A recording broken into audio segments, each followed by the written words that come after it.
Hello and welcome once again to Commerce Made Easier. In today's lecture of Accountancy Class 12th, we will discuss the chapter Dissolution, and in that we will discuss a complete full-fledged numerical question of 6 marks. So let us start. Numerical question given to us is P and Q were partners in the firm, sharing profits in the ratio 2:3. The balance sheet of the firm on 31st March 2019 was as follows. तो ये हमारे पास balance sheet है. Liabilities हैं इसमें trade payable 35,000, Q's brother loan 18,000, investment fluctuation reserve 90,000 and capitals of partners are P capital 1,17,000, Q capital 1,20,000. That is total 2,37,000 और total जो है लाइबिलिटीज़ का दैट इज़ 3,80,000. तो ये लाइबिलिटी साइड के जो है अमाउंट्स हैं हमारे पास. और इसी तरीके से जो एसेट साइड अमाउंट्स हैं वो क्या क्या हैं. एसेट साइड हमारे पास है bank 53,000 rupees, stock 15,000 rupees, then debtors 15,000 है, less provision for doubtful debts 3,000, that is 12,000. तो 12,000 के डेटर्स हो गए प्रोविज़न हटाने के बाद. इन्वेस्टमेंट्स थी जो 1200 शेयर्स थे, 1200 shares of ₹100 each in Y limited. तो 1200 शेयर्स खरीद रखे थे पार्टनर्स ने ₹100 ईच के हिसाब से. तो 1,20,000 टोटल वैल्यू है इन्वेस्टमेंट्स की. एंड फिक्स्ड एसेट्स जो है हमारी 1,80,000 रुपीज़. तो 1,80,000 रुपीज़ तो टोटल हो गए 3,80,000 रुपीज़. तो ये पूरी हमारे पास बैलेंस शीट है पार्टनर्स की. और आइए देखते हैं एडिशनल इन्फॉर्मेशन उसके अलावा हमारे पास क्या है.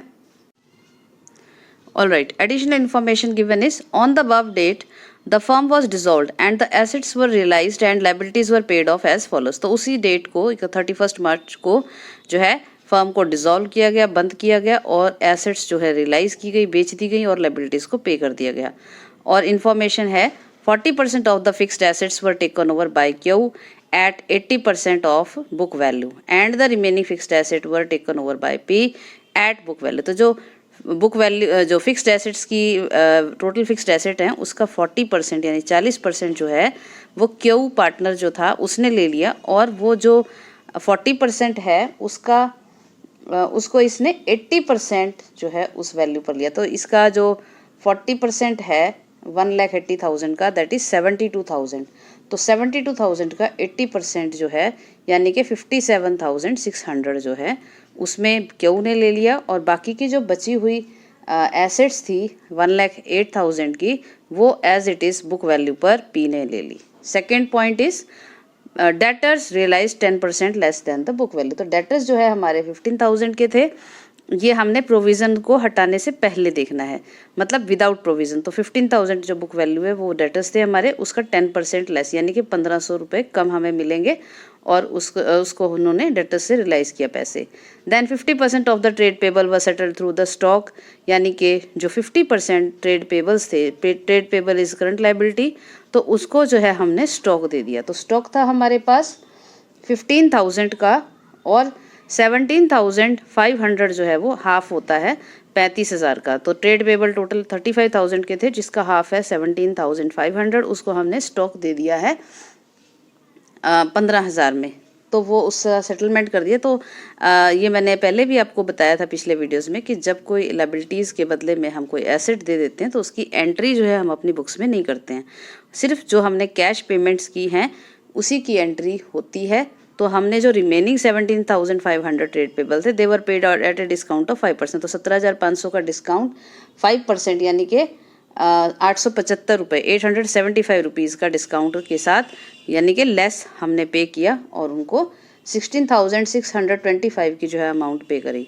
Then Q's brother loan was paid by Q with interest of 5%. तो क्यू जो था वो पार्टनर है, उसके भाई का जो लोन है that is third liability, outside liabilities को माना जाएगा. पार्टनर के द्वारा दिया गया लोन जो है वो जो है पार्टनर की लाइबिलिटी है, लेकिन जो आउटसाइड लाइबिलिटीज़ होती हैं उसके ब्रदर, उसकी सिस्टर, उसकी वाइफ, उससे रिलेटेड कोई भी लोन हो फैमिली मेम्बर का, किसी फ्रेंड का, तो वो आउटसाइड लोन माना जाता है और इसको रियलाइजेशन अकाउंट में शो किया जाता है. तो उसको जो है क्यू ने ले लिया है यानी कि liability taken over by partner और विद इंटरेस्ट जो है उस लोन को उसने पेमेंट करने का एग्री हो गया है. देन नेक्स्ट जो है transaction that is investment in shares of rupees Y limited were taken over by both P and Q equally. तो इन्होंने इन्वेस्टमेंट्स की हुई थी, यानी कि शेयर्स खरीदे हुए थे 1200 शेयर्स ऑफ रुपीज़ 100 ईच, और इन्होंने यानी कि 1,20,000 के शेयर्स इनके पास थे, तो दोनों ने आपस में बराबर बराबर ले लिए, और जिस समय इन्होंने इसको इसकी जो लिया है उसकी मार्केट वैल्यू थी 95 रुपीज़। तो 95 रुपीज़ जो बुक वैल्यू है that was 100 rupees and market value was 95। तो 95 के हिसाब से इन्होंने शेयर्स को लिया है। Then realisation expenses amounted to ₹1000 और वर पेड बाय पी। तो ये रियलाइजेशन एक्सपेंसेस जो होते हैं वो खर्च होता है जो हमने एसेट्स को बेचते समय या जो भी है बिजनेस को बंद करते समय जो हमारा खर्च हुआ है वो 1000 रुपये हुआ था, और ये एक्सपेंस जो है that was paid by partner P. तो पार्टनर पी ने दिया है, लेकिन ये इसकी पर्सनल लायबिलिटी नहीं है, ये बिजनेस लायबिलिटी थी, लेकिन पेमेंट पार्टनर पी ने की है, तो फर्म जो है इसको ये पैसा देगी। तो prepare realisation account, partners capital account and bank account. तो ये तीनों अकाउंट्स हमें बनाने, यानी कि रियलाइजेशन अकाउंट भी बनाना है, पार्टनर्स के कैपिटल अकाउंट भी बनाने हैं, और बैंक अकाउंट भी बनाना है। तो ये कंप्लीट क्वेश्चन है जो कि रियलाइजेशन का 6 मार्क्स का क्वेश्चन बनता है। तो let us start solving it.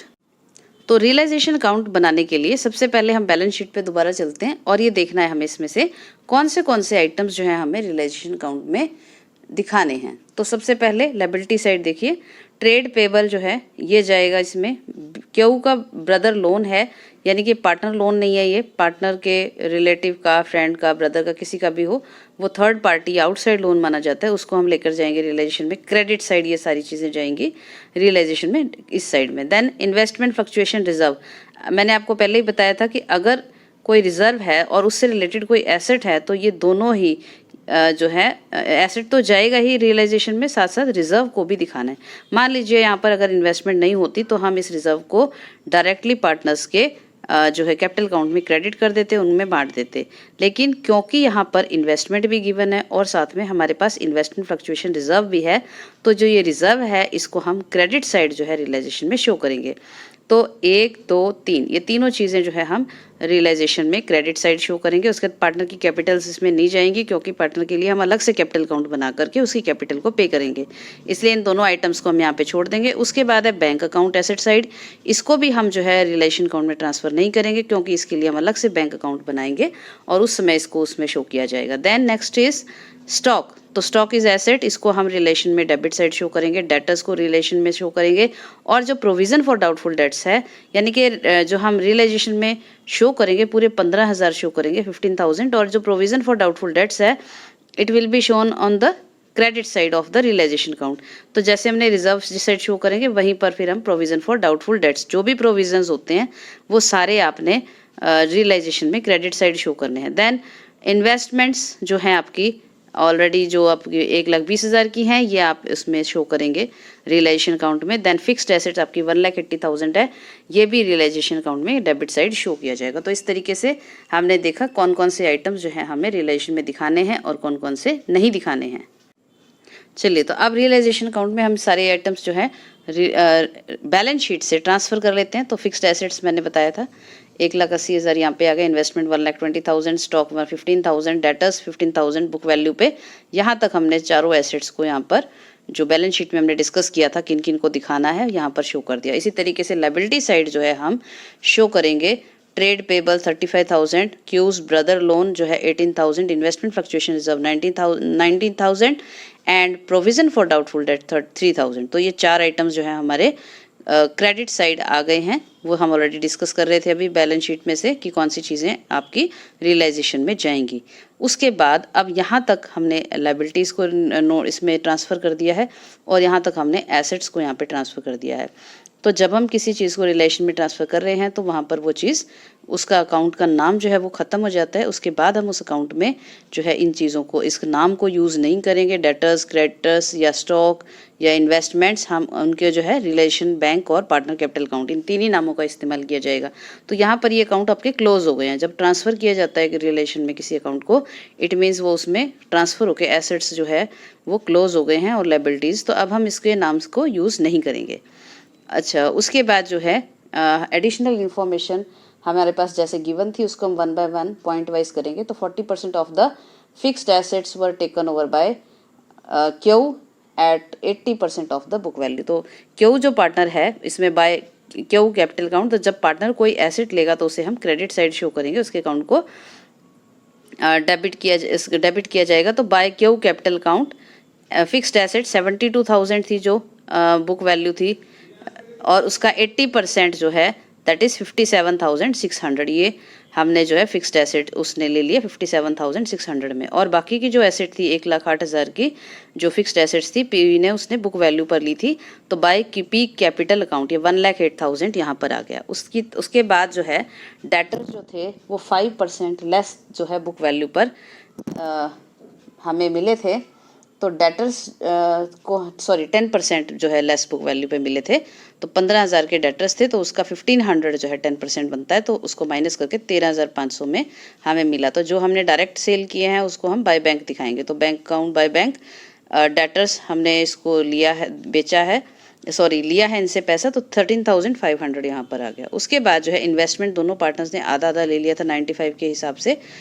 तो by P capital account investment taken over at ₹95 each. तो 57,000 की इन्वेस्टमेंट पी ने ले ली है बाय पी कैपिटल अकाउंट, और 57,000 की जो इन्वेस्टमेंट्स हैं टेकन ओवर बाय क्यू, तो बाय क्यू कैपिटल अकाउंट ये हमारे इन्वेस्टमेंट्स पार्टनर ने ले लिए हैं। तो इस तरह से सारी एसेट्स का एडजस्टमेंट हमने यहाँ पर कर दिया है, राइट। उसके बाद स्टॉक हमारे पास बचा है, इसका भी कुछ नहीं हुआ है क्योंकि इसको हम आगे एडजस्टमेंट में जैसे हमने पढ़ा था कि हमने ट्रेड पेबल्स को दे दिया, तो उसका एडजस्टमेंट हमने यहाँ डेबिट साइड में किया हुआ है। तो यहाँ पर जो यहाँ तक हमारा हो चुका था, हमने जो एसेट्स ट्रांसफ़र की थी उसके बाद जो है हम एसेट्स हमने सेल कर दी है कुछ, और कुछ पार्टनर्स को दे दी हैं, और जो हमारी लायबिलिटीज़ हैं अब हमें वो पे करनी है। तो ट्रेड पेबल जो है हाफ ट्रेड पेबल्स को हमने स्टॉक दे दिया था, तो 17,500 बनता है हाफ 35,000 का। टोटल जो ट्रेड पेबल थे दैट वर 35,000 रुपीज़। तो उसका आधा जो है वो 17,500, उनको हमने 15,000 का तो स्टॉक दे दिया था। बाकी के जो हाफ ट्रेड पेबल्स थे 17,500, उनको हमने 5% डिस्काउंट पर पेमेंट की थी, यानी कि जो 17,500 है उसका डिस्काउंट बनता है 5%, वो है 875 रुपीज़। तो ये 17,500 में से डिस्काउंट लेस करेंगे तो हमें पेमेंट करनी पड़ी 16,625 रुपीज़। तो जब हम कोई लायबिलिटी के बदले में एसेट पे करते हैं, देते हैं, तो उसकी कोई एंट्री नहीं होती। जैसे ट्रेड पेबल्स को हमने स्टॉक दे दिया है, तो इसकी जो लायबिलिटी है ये पे हो गई है, आपस में एडजस्ट हो गई है, तो इसकी एंट्री हमें शो नहीं करनी। जो कैश हमने पे किया है बैंक के थ्रू, सिर्फ हम उसकी एंट्री करेंगे। टू बैंक जो लिखा है 16,625 rupees paid to trade payable. उसके बाद टू क्यू कैपिटल अकाउंट है, ये आपने क्यू ने अपने ब्रदर का लोन ले लिया था 5% इंटरेस्ट के साथ। तो क्यू के ब्रदर का जो लोन था दैट वाज 18,000 रुपीज़, और 900 का इंटरेस्ट उस पर 5% के हिसाब से लग के 18,900 की लायबिलिटी जो है क्यू ने ले ली है, तो उसके अकाउंट को हमने क्रेडिट किया है। तो ये आपका टू क्यू कैपिटल अकाउंट ही आ गया। Q brother loan paid by him interest 5% ₹900। तो उसके बाद नेक्स्ट जो ट्रांजेक्शन था दैट वाज पी ने रियलाइजेशन एक्सपेंसेस पे किए थे और फर्म को ये पे करने थे, इसलिए पी के कैपिटल अकाउंट को हमने क्रेडिट किया है liability taken over by partner. तो जब कोई पार्टनर लायबिलिटी लेता है तो उसके अकाउंट को हम क्रेडिट करते हैं। तो टू पी कैपिटल अकाउंट ये 1,000 रुपीज़ से रियलाइजेशन एक्सपेंसेस पेड करके हम एंट्री कर देंगे। उसके बाद जब सारी ट्रांजेक्शन्स हमने लिख दी हैं तो दोनों साइड का हम टोटल करेंगे। तो ये क्रेडिट साइड का टोटल हमारा बन रहा है 4,39,000 रुपीज़ एंड 39,100। और उसी तरह से इसमें से डेबिट साइड का जो है टोटल हम माइनस करेंगे, तो हमारे पास जो बैलेंस अमाउंट बचेगा, यानी कि इतना पैसा हमारे पास आया, और इतना पैसा जो है ये हमारे पास रिजर्व भी था, डाउटफुल डेट्स के लिए जो प्रोविज़न बना था उसका भी हमारे पास रिजर्व था। तो सारा पैसा मिला करके जो है हमारे पास इतना पैसा था, और उसमें से हमने ये लायबिलिटीज़ जो पे करी यहाँ से पेमेंट करके, तो हमारे पास 72,575 रुपीज़ बचे, जो कि पार्टनर्स की profit sharing ratio that is 2:3। तो 29,030 रुपये जो है पी को मिलेंगे। तो to profit on relation transfer to partners capital account, तो पी कैपिटल अकाउंट में 29,030 रुपीज़ जाएंगे, और क्यू कैपिटल अकाउंट में 43,540 45 रुपीज़ जाएंगे। तो इस तरीके से ये एक कंप्लीट जो है रियलाइजेशन अकाउंट हमने बनाया है। ये बहुत ही इंपॉर्टेंट अकाउंट होता है और सबसे ज़्यादा मिस्टेक्स भी इसी अकाउंट में होती हैं। तो इसलिए इस अकाउंट की प्रैक्टिस बहुत अच्छे से होनी चाहिए। सारे कंसेप्ट आपको क्लियर होने चाहिए कि कौन सी चीज़ को कहाँ दिखाना है और कैसे दिखाना। और कैलकुलेशन बहुत ही सिंपल होती हैं बट बहुत इंपॉर्टेंट होती हैं, तो बड़े ध्यान से हमें जो है इनकी कैलकुलेशंस करनी चाहिए रियलाइजेशन अकाउंट के। उसके बाद के जो अकाउंट्स होते हैं वो इतने ज़्यादा डिफिकल्ट नहीं होते हैं। तो आइए अब उसके बाद अब हम बनाते हैं capital account of partners. Alright, तो पार्टनर्स का कैपिटल अकाउंट हमने बनाया। तो पी एंड क्यू दो पार्टनर्स हैं, तो अब इनकी पहले ओपनिंग कैपिटल ले लेते हैं बाय बैलेंस पीडी।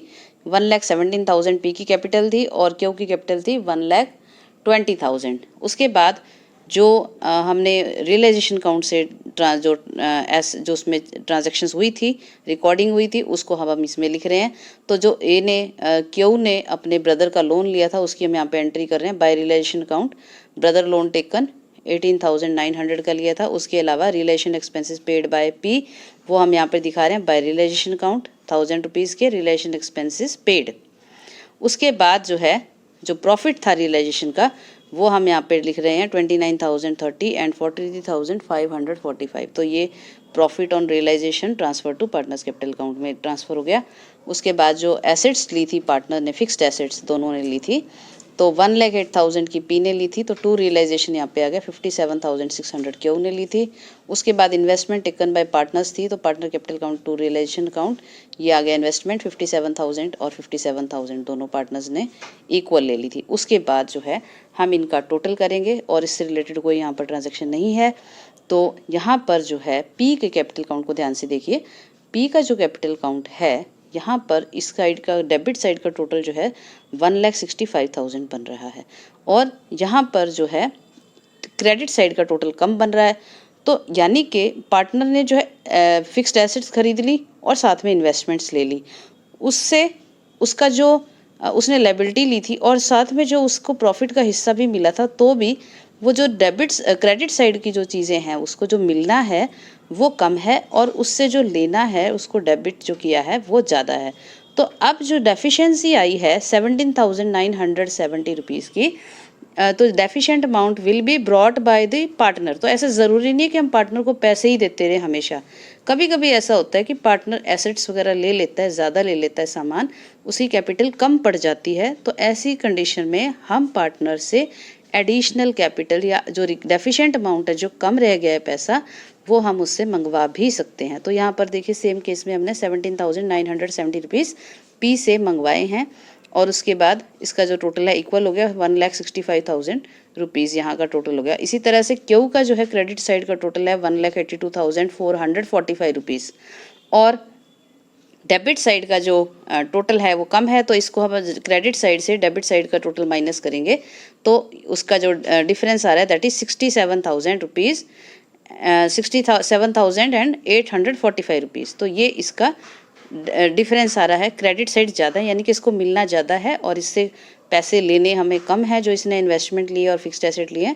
तो 67,845 का जो अमाउंट है that will be paid to the partner. तो टू बैंक अकाउंट लिखा हमने। फाइनल पेमेंट मतलब अब इससे बाद ये लास्ट बार हम इसको पैसा दे रहे हैं। पूरी कैपिटल जितना इसने लगाया था उस हिसाब से जो इसने एसेट्स ले ली हैं, तो जो डिफरेंस आया है 67,845 ये हमने पार्टनर को दे दी। तो हम हिसाब किताब करते जा रहे हैं, तो जिसको जो देना है। तो रियलाइजेशन में हमने सबसे पहले बाहर के लोगों का पेमेंट किया जिनको देना था, बिजनेस से डीलिंग करते थे जो। उसके बाद सेकंड नंबर पे हमने पार्टनर के कैपिटल अकाउंट बना करके पार्टनर की कैपिटल पेमेंट की। और इसमें दो केसेस हैं। तो पी की जो है कैपिटल कम रह गई थी, उससे हमने और मंगवाई है, और जो क्यू है उसकी कैपिटल ज़्यादा थी, मतलब जो लिया उसने पार्टनर ने सामान, तो क्लोजिंग कैपिटल उसको हमने पे करी। तो जितना पैसा उसका बच गया था हमने इसको लौटा दिया। उसके बाद जो है बैंक अकाउंट हम बना रहे हैं। तो बैंक अकाउंट में लास्ट में बनता है हमेशा। तो आपकी जो बैलेंस शीट है बैंक अकाउंट का बैलेंस था एसेट साइड दैट वाज 53,000। तो इसका ओपनिंग बैलेंस हो गया बैंक अकाउंट का। ये तो आपको आता ही होगा बनाना, 11th में हमने बनाया और नॉर्मली भी बनाते रहते हैं हर अकाउंट में। तो टू बैलेंस BD 53,000 था। उसके बाद डेटर्स से हमें पैसा मिला था टू रियलाइजेशन अकाउंट 13,500। और जहाँ पर देखिए आप पी से हमने पैसे मंगवाए थे। तो पैसा कहाँ से आया, तो ये रियल अकाउंट है। Debit what comes in, credit what goes out, इसमें रूल लगता है। तो इसमें जहाँ से पैसा आया वो हमने डेबिट साइड लिखा और जहाँ पैसा दिया तो उसको हमने क्रेडिट साइड लिखा। तो पैसा हमारे पास ऑलरेडी 53,000 रुपीज़ थे, डेटर से हमें 13,500 रुपीज़ मिले, और पी जो है वो और डेफिशिएंसी अमाउंट जो थी उसकी कैपिटल की वो लेकर के आया, तो 17,970 रुपीज़ पी से मिले। तो टोटल हो गया इस साइड का 84,470 रुपीज़। और क्रेडिट साइड जो है हमने पेमेंट किस किस को की थी, हमने ट्रेड पेबल को पेमेंट की थी बाय रियलाइजेशन अकाउंट, ये आपका 16,625 रुपीज़। और जो क्यू पार्टनर था उसको हमने पैसे दिए थे 67,845 रुपीज़। तो और इसमें कोई ट्रांजैक्शन बैंक से रिलेटेड नहीं है, तो अब हम इसका टोटल करते हैं तो ये भी आपका 84,470 रुपीज़ बनता है। तो यानी कि दोनों साइड अपने आप टोटल किया हमने, अपने आप बराबर है, कोई भी डिफरेंस नहीं है। तो ये ऑटो चेक सिस्टम भी होता है कि अगर आपका बैंक अकाउंट या कैश अकाउंट जो भी आप बना रहे हैं वो बराबर नहीं आता है, अपने आप टोटल बैलेंस नहीं होता, इक्वल नहीं होता जैसे बैलेंस शीट का होता है, इसका मतलब आपका क्वेश्चन में कुछ ना कुछ गड़बड़ है, कुछ गलती है, आपको वो चेक करना होगा। तो ये ऑटो चेक सिस्टम है, इसमें ऑलमोस्ट हम कह सकते हैं कि जो हम अकाउंट बना रहे हैं लास्ट में हमारा जो बैंक अकाउंट बनता है या कैश अकाउंट बनता है वो ऑटोमेटिकली इक्वल होना ही चाहिए। अगर नहीं है तो इट मीन्स आपके क्वेश्चन में कहीं ना कहीं कोई गलती है। तो ये कंप्लीट क्वेश्चन है 6 मार्क्स का, और इसमें कुछ कुछ छोटी छोटी हर चीज़ में चेंजेस करके आपको जो है क्वेश्चंस जो है आपके दिए गए हैं, बुक्स में भी दिए गए हैं, जो भी आप रेफरेंस बुक पढ़ते हैं तो उसमें आपने जो भी जैसा भी अपनी तरफ से हमें कुछ नहीं करना, जैसा क्वेश्चन कह रहा है हमें एज इट इज़ वैसे वैसे चलते जाना है। तो इसमें जो है कई बार ऐसा हो सकता है जैसे क्यू का लोन अकाउंट, क्यू के ब्रदर का लोन अकाउंट था, अगर मान लीजिए क्यू का खुद का लोन अकाउंट होता तो हम पार्टनर कैपिटल अकाउंट से पहले क्यू का लोन अकाउंट बनाते, यानी कि पार्टनर का लोन अकाउंट बनाते और उसका लोन हम पे करते। तो उसमें बाय बैलेंस बीडी यहाँ कर देते और टू बैंक कर देते यहाँ पर। तो विद इंटरेस्ट अगर पे करना है तो बाय इंटरेस्ट यहाँ लगा के और टू बैंक करके उसको विद इंटरेस्ट पे कर देते। तो यहाँ पर क्योंकि क्वेश्चन में ऐसा ऑप्शन नहीं था तो पार्टनर से कोई लोन नहीं शो था, इसलिए हमने इसको नहीं किया। लेकिन अगर हमें करना पड़े या पार्टनर को कोई लोन दिया हुआ हो तो पार्टनर कैपिटल अकाउंट से पहले तो रियलाइजेशन बनेगा, उसके बाद पार्टनर का लोन अकाउंट बनता है, फिर पार्टनर का कैपिटल पे की जाती है, उसके बाद फिर बैंक अकाउंट बना करके हम चेक करते हैं कि कितना पैसा आया और कितना गया, और ये टोटल अपने आप बराबर हो जाना चाहिए। तो इस तरीके से ये कंप्लीट क्वेश्चन हमने किया। आइए अब इसकी जर्नल एंट्रीज डिस्कस करते हैं। तो आइए जल्दी से अब इसकी जर्नल एंट्रीज हम डिस्कस कर लेते हैं। तो फर्स्ट जर्नल एंट्री जो हमने एसेट्स को ट्रांसफ़र किया था रियलाइजेशन अकाउंट में, तो realisation account debit to fixed asset account 1,80,000, to investment 1,20,000, to stock account 15,000, to debtors 15,000, तो टोटल हो गया 3,30,000। तो ये मैंने एक कंपाउंड एंट्री बनाई है, assets transfer to realisation account. तो जितनी भी एसेट्स हमने ट्रांसफर की थी उसकी हमने कंबाइन एंट्री बना दी है। देन सेकंड ट्रांजैक्शन जो जर्नल एंट्री है, trade payable account debit 35,000, Q's brother loan debit to debit 18,000, investment fluctuation reserve debit 90,000, provision for doubtful debts 3,000, to realisation account 1,46,000। तो liabilities and reserves transfer to realisation account. तो इस तरह से जो liabilities और reserves थे वो हमने रियलाइजेशन में अकाउंट में ट्रांसफर किए थे, उसकी जर्नल एंट्री इस तरीके से बनेगी।